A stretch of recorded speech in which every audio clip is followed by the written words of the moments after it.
2015 চনতে কিন্তু নগাঁওবাসীৰ বাবে এটা ভাল খবৰ আহিছিলে। এই ভাল খবৰটো হৈছিল যে নগাঁও জিলাৰ ভিতৰতে প্ৰথমখন অভিযান্ত্ৰিক যি মহাবিদ্যালয়, সেই মহাবিদ্যালয়খন স্থাপন হ'ব আচলতে নগাঁও জিলাৰ চামগুৰিত। আৰু চামগুৰিত মই এই মুহূৰ্তত সেই পৰিৱেশ জেগাটোতে উপস্থিত আছোঁ আৰু ইয়াৰ পৰিৱেশটো দেখুৱাব মোৰ লগত উপস্থিত থকা সতীৰ্থ সাংবাদিকগৰাকী। এয়া হৈছে চাওক নগাঁও জিলাৰ চামগুৰিৰ ৰঙাগড়া পৰিৱেশ, আৰু ৰঙাগড়াটো দেখিবলৈ পোৱা গৈছিল যে নগাঁও জিলাৰ ভিতৰতে প্ৰথমখন যি অভিযান্ত্ৰিক মহাবিদ্যালয়, সেই মহাবিদ্যালয়খন ইয়াতে স্থাপন কৰাৰ সিদ্ধান্ত কৰিছিলে 2015 চনত, যেতিয়া মুখ্যমন্ত্ৰী আছিলে প্ৰয়াত তৰুণ গগৈদেৱ, আৰু তাৰপিছতে যি শিক্ষামন্ত্ৰী, সেই শিক্ষামন্ত্ৰীগৰাকী শৰৎ বৰকাকতি ডাঙৰীয়াই আচলতে তেওঁলোকে এটা যি ইয়াৰ চামগুৰি ৰঙাগড়াৰ যি আছে সেই ইয়াতে অভিযান্ত্ৰিক মহাবিদ্যালয়খন স্থাপন কৰাৰ আচলতে তেওঁলোকে চিন্তা কৰিছিল। চিন্তা কৰাৰ পিছতে 2015 চনতে কিন্তু যি প্ৰয়াত মুখ্যমন্ত্ৰীগৰাকী আছিলে, মুখ্যমন্ত্ৰীগৰাকী আহি চামগুৰি ৰঙাগড়াৰ যি অভিযান্ত্ৰিক মহাবিদ্যালয়খনৰ আচলতে আধাৰশিলা কৰিছিলে। আৰু তাৰ পিছতে কিন্তু আজি প্ৰায় 10 বছৰ উকলি গ'ল, কিন্তু আজিকো পৰ্যন্ত যি মহাবিদ্যালয়খন আছে সেই মহাবিদ্যালয়খন কিন্তু আচলতে সম্পূৰ্ণ হৈ নুঠিল। কাৰণ চাওক আমি যদি কওঁ ইয়াৰে যি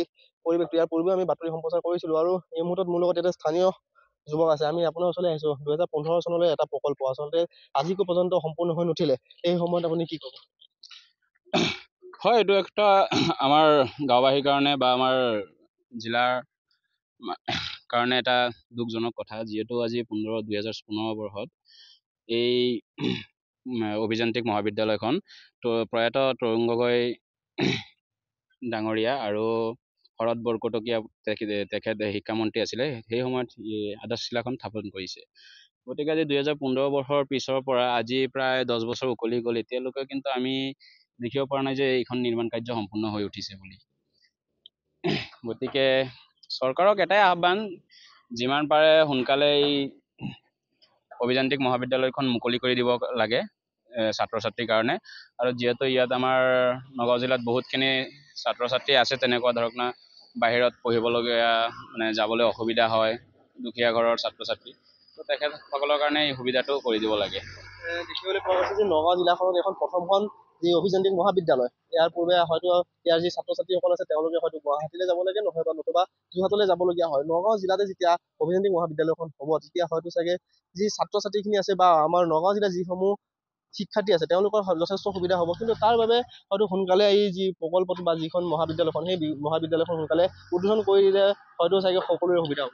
হয়, নিশ্চয়কৈ যে আজি যিহেতু এই প্ৰকল্পখন আমাৰ চামগুৰিতে স্থিত, আমাৰ চামগুৰি গটঙাত এই প্ৰকল্পখন স্থিত, গতিকে যিমান সোনকালে পাৰে চৰকাৰে, মই এইটোৱে অনুৰোধ কৰিম 2026 আগত যদি পাৰে এই অভিযান্ত্ৰিক মহাবিদ্যালয়খন মুকলি কৰি দিয়ক, আৰু ইয়াত যিখিনি নিবনুৱা মানে ছাত্ৰ ছাত্ৰী যুৱক যুৱতী আছে তেখেতক সংস্থাপন দিবলৈ এটা মানে অনুৰোধ থাকিল। আৰু নিশ্চিতভাৱে চাওক, মই এটা কথা ক'ব লাগিব যে যি এই অভিযান্ত্ৰিক যি মহাবিদ্যালয়খন আছে, সেই মহাবিদ্যালয়খন যদি ইয়াতে অতি সোনকালে যদি সম্পূৰ্ণ হৈ উঠে, তেতিয়াহ'লে হয়তো কিন্তু ইয়াৰে যিসমূহ নিবনুৱা যুৱক যুৱতী আছে তেওঁলোকৰো কিন্তু হয়তো কৰ্মসংস্থাপন তেওঁলোকে পাব বুলি সকলোৱে আশা কৰিছে বা আমিও আশা কৰিছোঁ। কিন্তু এটা কথা ক'ব লাগিব, প্ৰায় 10 বছৰ হ'ল, 10 বছৰেও যি এই যি মহাবিদ্যালয়খনৰ যি কাম, সেই কাম চলি আছে যদিও কিন্তু অতি ধেমেহীয়া আচলতে গতিত, লেহেমীয়া গতিত আচলতে এই কামটো চলি আছে। সেইবাবে হয়তো কামটো সোনকালে হৈ উঠা নাই। আৰু ইয়াৰ স্থানীয় লোকসকলো আছে, আচলতে স্থানীয় লোকসকলেও কিন্তু